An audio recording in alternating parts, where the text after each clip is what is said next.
played on 100 ping, waking up at like 5, 6 a.m. every day. Paco was like kind of scared to trial me because he's I like, see.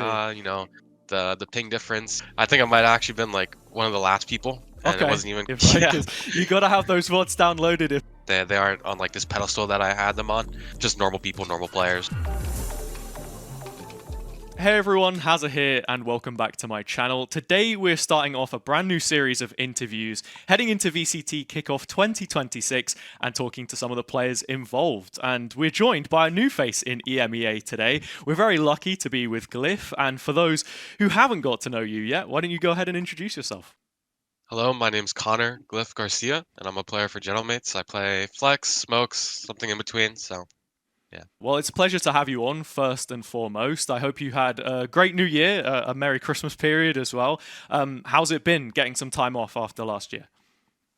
It's been great. I mean, I went straight from Ascension in Americas to basically join Gentlemates like the next week, and then the week after I flew out for boot camp, and then this whole time I've been preparing nonstop, playing and practicing for the off-season event we had in Turkey. And after that, it was Project Blender, and then after that, it was just more preparation for the start of kickoff. So it's been a busy schedule for me to be playing constantly and having not much breaks. So it's very refreshing to put less of a strain on myself and kind of disconnect from everything for a little bit, visiting back home and visiting my girlfriend's family and things like that. Yeah, I'm glad at the end there you said that you were able to get some time off because it does sound like a pretty stressful period, especially traveling over to EMEA as well. It's a completely different region, but we'll get into all of that in just a little bit. Starting off with you and your story. You've grinded this game since the beta. You were part of the former C9 Academy team, Ascension last year. What does it now mean for you to be part of VCT heading into 2026? To me, it was always kind of a goal and like a dream. I always looked up to a lot of my friends who made it to VCT and always wanted to play competitively. Whether that was kind of just a theme in my life. I played competitive sports and things like that growing up, baseball, basketball, football. So I've always been a very competitive person to my core. And so picking up like Valorant over COVID and stuff like that, it kind of was just natural for me to slot in and find another competitive spirit, a second competitive spirit in VCT and playing all like the tier 3, tier 2 tournaments as I grinded my way up. And so for me, it's just like a long time coming. I put a lot of work in and I'm kind of confident in my ability and confident in the time that I've put in. So it was just due to happen at some time. I've heard of that same story from quite a lot of people that in the lockdown period, if they were doing traditional sports before, they moved into esports when they weren't able to. Do you feel like that gives you a competitive edge? Is that one of the reasons maybe why you see yourself more as a leader within some of the teams that you've been in before because of that sports background? I think there's definitely some transferable skills from having some traditional sports experience, moving into esports. I think there might be a different level of grit you might have to working with others and being able to manage other people and things like that, especially when you're able to like confront them and be face to face with your teammates all the time in traditional sports. Here in esports, it's kind of different.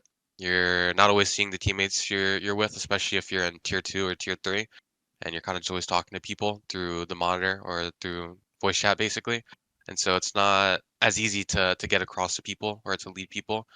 Um, but it's definitely some skill. It's definitely a different kind of skill that you'd have to pick up, being able to work with all different types of people. And that's something I'm still learning every single day, Hmm. working with different groups of people in EMEA in my team, and as well as I had a little stint playing in Latin America challengers. So um, in that aspect, I think it does put you ahead a little bit though, just to be able to improve and have like some type of work ethic going into it that you're able to transfer over towards when you're kind of honing your craft and things that you're working on. Yeah, I mean, you definitely have a very unique path through some of the teams that you've played for, the route that you've taken on this journey to VCT. Let's just go back to last year with Winthrop, though. You mentioned there about how you found it so valuable to be able to get hands on experience with your teammates and actually be with them in person. What was that like, right? Living in what I assume was a university campus as well, competing on a collegiate team, which now we've seen get a lot more respect, I think, after the Winthrop story. Of course, you joined once they'd qualified to challengers, but they were one of the first teams to do so globally. How was that for you, sort of in that team environment? Before Winthrop in the first place, I was in the collegiate circuit for a while. I think I've been through like 3 different collegiate programs, including Winthrop now. And for me, collegiate as a whole was more of like a resource toward me that allowed me to improve and gave me the opportunity to actually compete. Because before back home, I was playing on like a hotspot. I had like 60 ping. I played on like a PC that only had like 60 frames and things like that. And it wasn't really like the best environment for me to be able to improve and compete on. So moving into college is definitely a great experience for me. And like I talked about before, like being able to see people face to face again and being able to work with people was definitely a valuable experience. Um, I think it's one that, especially if you're non VCT and you're not as like lucky to always be with each other, if you have it available to you, always use it, in my opinion. Not everybody gets that chance, and it's just a different type of brotherhood, I'd say, when you get to work with people and like kind of what's the word I'm looking for? Struggle with each other when it Yeah. comes to like working through issues and things like that. And I think it creates like a different type of respect, a different type of trust that you might not have, especially when you have a more virtual setting or online setting with teammates, and where there can be a little more doubt or mistrust or whatever it might be. Especially when it's so volatile, in my opinion, for tier two, tier three teams when you're not necessarily in person, especially not contracted. So to me, that experience was just another learning one, especially when it came to just working with people, right? I went from LATAM moving back into NA Challengers, and that was a whole different experience in itself and a learning curve when it came to the skill floor and the skill ceiling for a lot of teams and a lot of players. And so there's a lot of things that I feel like I fell behind on when I was playing in LATAM, moving into collegiate and challengers and NA. And I was able to learn a lot, especially due to my coaching staff, but as well as my teammates. I mean, I played with Governor, Moobs, Infiltrator, and Ali, and they've been playing in challengers and even and I mean Peter played in Governor played in Pacific and he had a short stint in EMEA, and so there's a lot of experience and things that I could learn from them as well as give them when it comes to my skills and things that I can teach them. And so to me, it was just an invaluable learning experience when it comes to just working with people again. Yeah, look, learning inside and outside of the server. I have my own roots in collegiate, actually. That's where I started. And you can definitely say struggle again. We were nowhere near as good as you, of course. So, absolutely, yeah, it's all part of the process. And I'm glad that you touched on your time in LATAM there as well. This Winthrop team went to Ascension, ended up placing fourth, but you then got to mix against some of those other rosters. You were on Fusion previously. Did you feel like that made it a little bit easier for you to kind of read those styles? And is that something that you'll be thinking about heading into EMEA? I think for me at least, I mean, there was one LATAM team we played that was Six Karma during Ascension, which I was very familiar with. I played them a lot during my LATAM stint, so I think in a sense I did understand their style a lot better, and that did help. But for everyone else, it just came down to hard work and preparation, especially working with my coaching staff. And I feel like that's just the due diligence you have to give a lot of teams and respect them, especially in VCT. I'm gonna do the same work that I did before when it came to just analyzing them, doing my own VOD review. I mean, before I went to Ascension, we had like a 10-hour plane ride, and the only thing I did was watch VODs of the teams that we'd be playing there, watch Team Solid, watch 9Z, watch Envy, watch all those teams. And so I don't think the LATAM experience necessarily helped for everybody else, but naturally it's just hard work and preparation that kind of prepares you to play everybody and gives you that kind of edge or confidence in yourself. And I think that's something that I'll continue to do moving into VCT. No, absolutely. Making the most of your time. It's probably the best advert for YouTube Premium that you could possibly give, right? Yeah. Because you got to have those VODs downloaded if the Wi-Fi is not on. So, no, I completely agree with you there. You are now in VCT, though, of course. You're joining a brand new team, Gentlemates. Starting off with them, there is a bit of a connection between you and this organization, if I remember correctly. It was tweeted out when you first joined that this is an organization that you've had a love for quite a while, and now you'll be representing the jersey for the first time. Yeah, I mean, the jersey this year is, in my opinion, the best one they've had yet, to be honest. Like the pink version and the black version. I can't wait to represent them and represent the organization this year.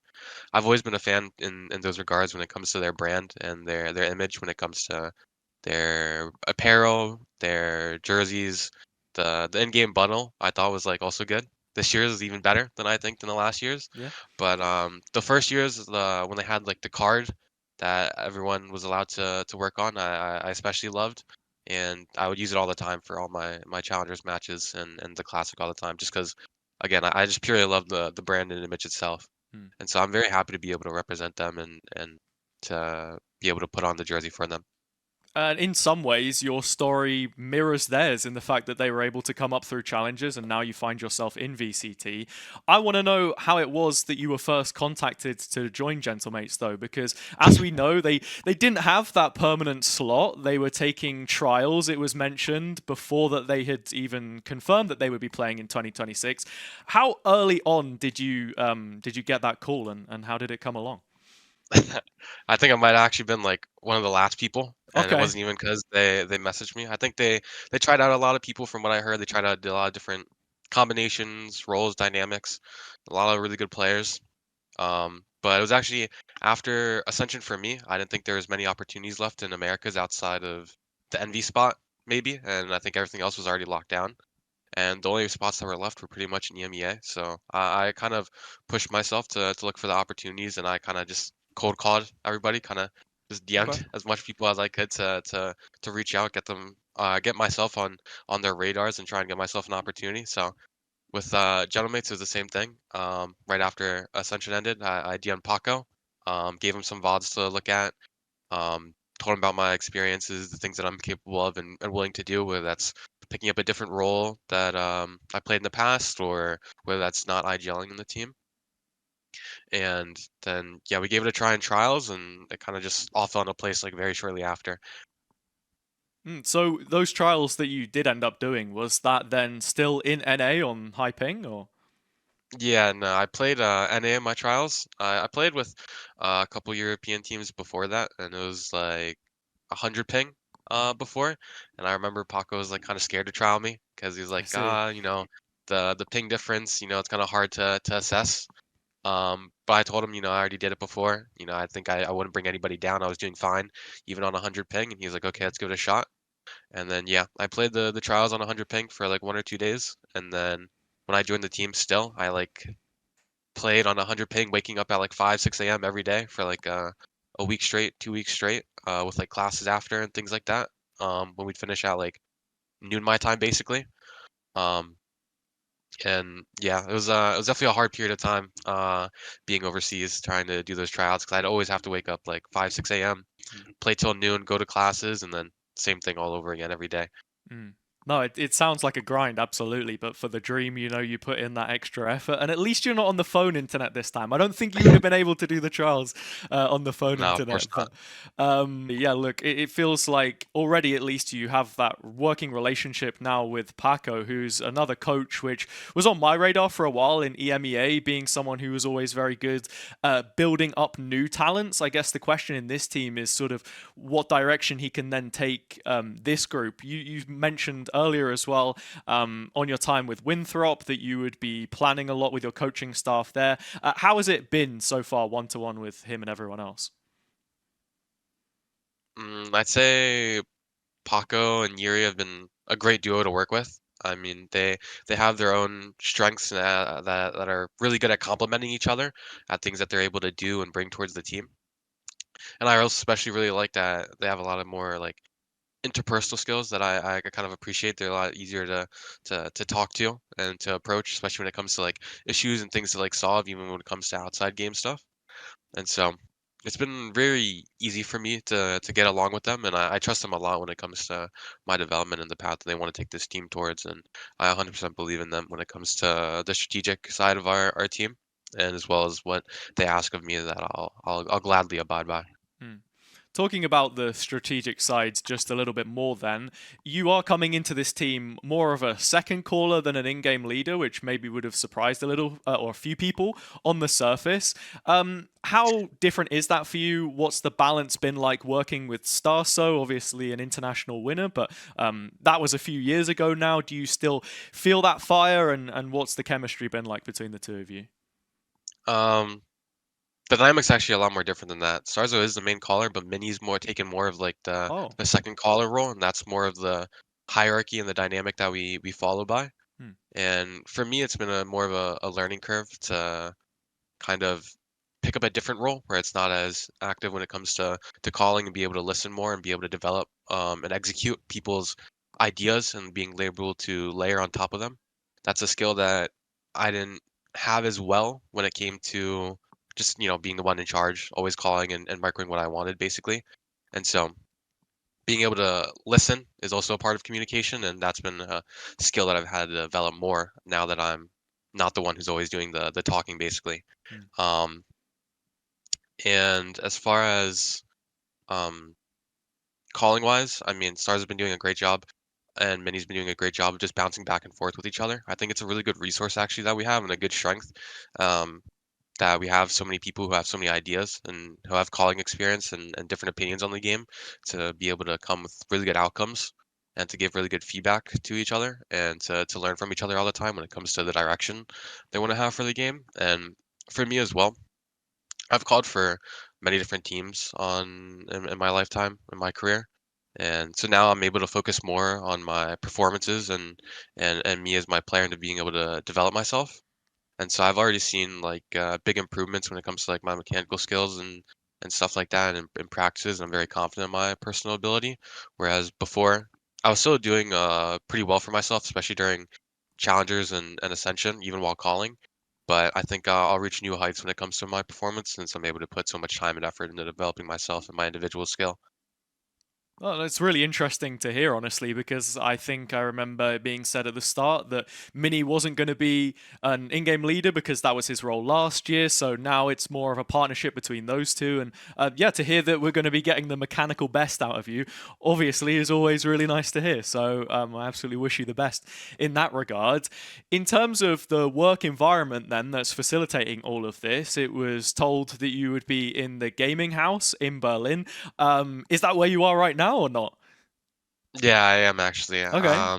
I came to Berlin just for a little bit back in November, I think, like early, very very early November, and then we were off at a boot camp in Paris for a bit. But ever since December and then Project Blender until our break, basically for New Year's, we've all been here in Berlin, working at the office and in the gaming house together, and that's always been fun for me and always a great experience to be able to play next to my teammates.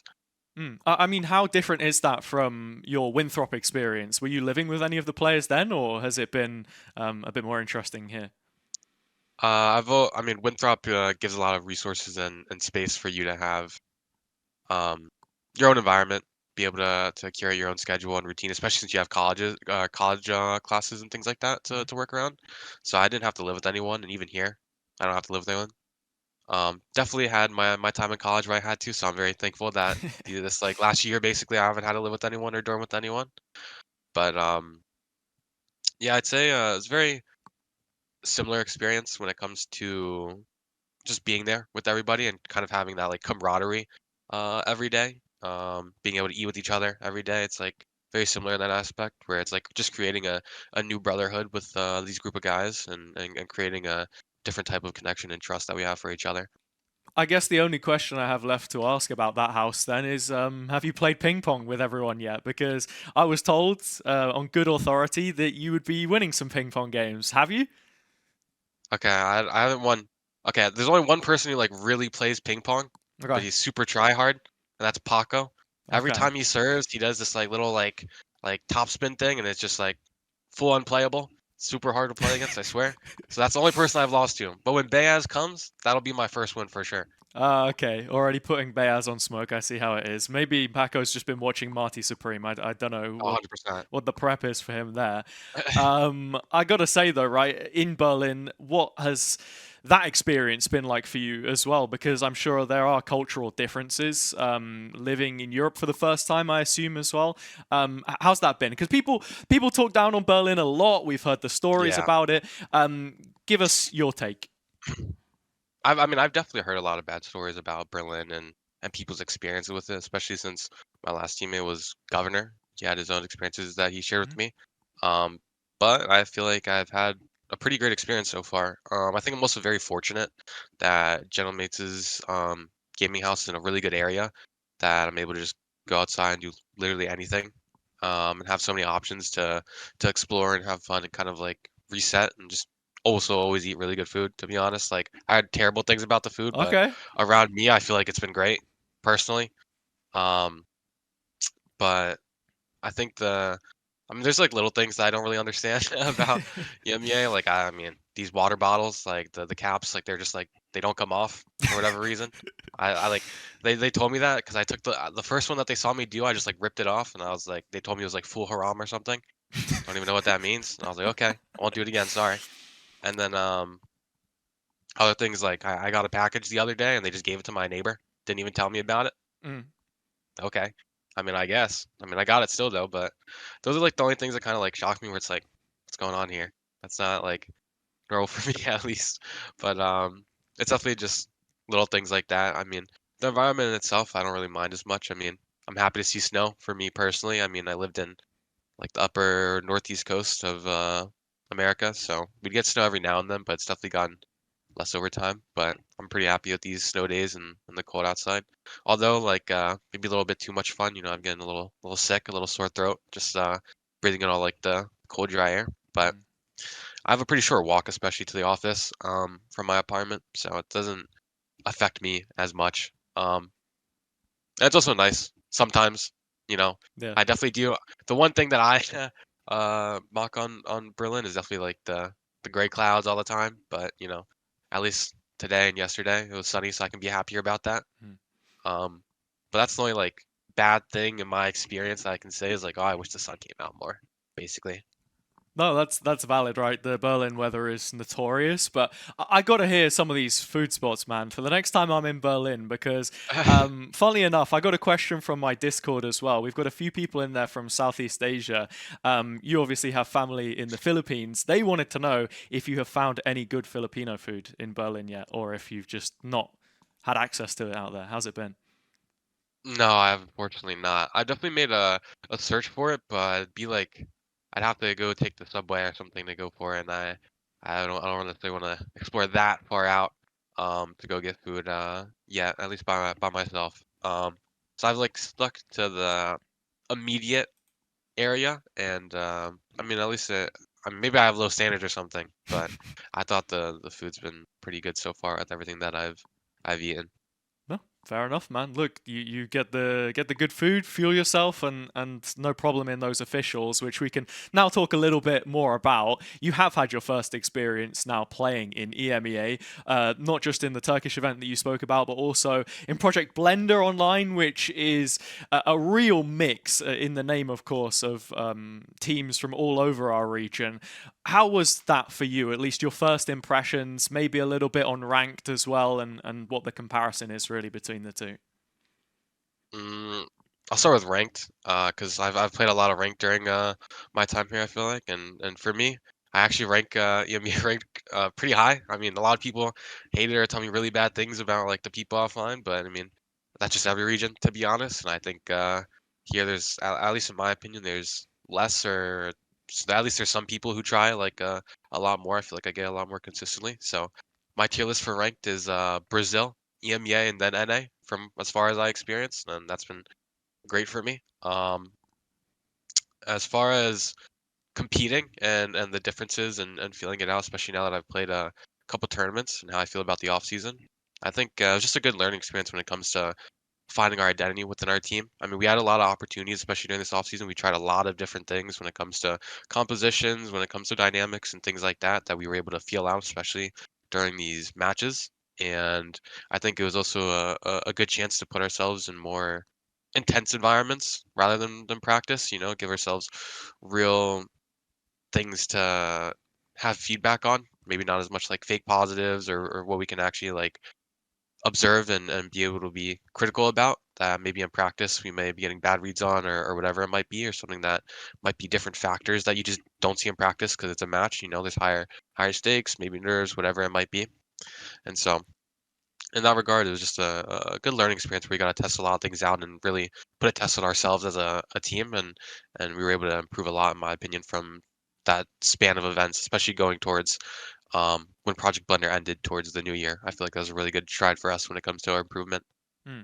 Heading into those officials then for kickoff as well, Gentlemates set a pretty lofty goal of champions at the end of last year, but that was due to the circumstances they found themselves in. They needed it to avoid relegation. There were lots of near misses in that team. We know the story and how it went. What are the expectations then for this roster going into kickoff? Is the bar set incredibly high? Sorry, should I say? Or are you keeping it reasonable? What is it that you feel the team is wanting to achieve?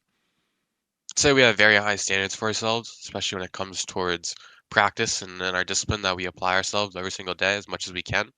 And so for that, we're very big on just trusting the process. We're not looking too far down in the future and things like that. We're kind of taking it every step of the time and being the best versions of ourselves like every day, and kind of that idea of just being 5% better every single day as much as we can. And then eventually like the fruits of our hard work will just be the results that we'll have, because we know the discipline that we're putting in, we know the hard work that we're putting in, and that'll always come in time. And so for us, we're not setting any big goals, any big expectations, nothing, no extra pressure that we're adding towards ourselves. It's kind of just focus on ourselves, our team. Everything else is just outside noise or outside factors that we don't have any worries about. Easy question from me to follow that up then. Are there any teams or players that you're especially looking forward to facing in EMEA? I think for me, there's two, just for fun, I guess. I'd say Pacific, just because there's another American on that team that I played against in challenges for a long time. Mhm. Um, Hopefully this comes out after he's announced. But Dude, I have no idea at this point. We'll see. We'll see. I mean, they got to soon, right? Like, I mean, they got like a week left, I swear. Yeah. Um, but outside of that, I'd say Carmine Corp, just for like the French on French action. You know, they have a deep history when it comes to Gentleman's versus Carmine Corp, and we have Martine now. So I think that's gonna always be a fun rivalry or topic that will be kind of like amped up for and have more like energy for to play against them, especially just because again being proud to represent Gentlemates, and you know I know there may be some beef there, so I'd love to beat Carmine Corp for the fans especially. And yeah, those would be the teams that I'd be most excited to play. Everything else is just it's just the competition. There's no one I'm really looking forward to. You have to play, you have to beat everyone in order to get where you want to be. So Yeah, we've got a triple elimination for kickoff as well, so it really depends who it is that you're going to be facing, depends on how that bracket ends up working out. Your first game, though, is going to be against Foot. We've seen a real rise in terms of Turkish teams in the league heading into this year, making up sort of more than half, at least if we're talking cores. How are you feeling about playing some of those teams, as you will have that experience from the off-season, of course? we played a lot of these teams in practice, especially in the off season and things like that. And so for me, you know, maybe I think coming into EMEA and coming into VCT, I think I had a lot of bigger expectations for players, for teams, and things like that. And I think that's definitely leveled out and kind of like they aren't on like this pedestal that I had them on, in a sense, and they're kind of just normal people, normal players, normal teams. You know, it's the same game that I've been playing for the last like 5 years. In the last year, the same quality of teams. Like in NA, we're very blessed to have such a competitive region and to always play against franchise teams and have really good scrim partners. So um, it wasn't as much of a difference as I thought it would be. And so for that, you know, I'm pretty confident. I'm pretty just kind of not nonchalant, but like it's just what it is. You know, I'm gonna play. I'm gonna do my game. I'm gonna focus on myself and my team, and whatever happens, happens. I don't really care if it's Foot or if it's whoever we might match up against in this triple elimination bracket. I kind of don't really underestimate anyone. I'd say I kind of respect everyone in the sense that I'll do my own preparation, have my own confidence, and it's gonna be no problem. No, that's exactly probably what the fans want to be hearing as well. Any final comments from yourself? It can be to the fans, anyone that supported you up until this point. I'll leave that with you. I don't think I have any extra comments. I've always said, just wait to see. I promise I'll show you guys something good. Because again, I'm very confident in myself, very confident in our team, and I'm very proud of the work that I put in and my improvement and the hard work that everybody else in our team puts in when it comes to practice. And so I think this year will be a really good year and a lot different than the last years for Gentleman fans. And I hope you guys will be happy with the performances that we'll show. All right, well, thank you so much, Glyph. It's been an absolute pleasure to have you on, and best of luck in your future games. Thank you so much. You too. You too? Which games am I playing? You got a cast, don't you? Yeah, that's true. Actually, that's true. That's true. That's true. That's true. Sorry, I got a little bit troll at the end there. No, that's okay. I said you too, and I was like, in my head, I was like,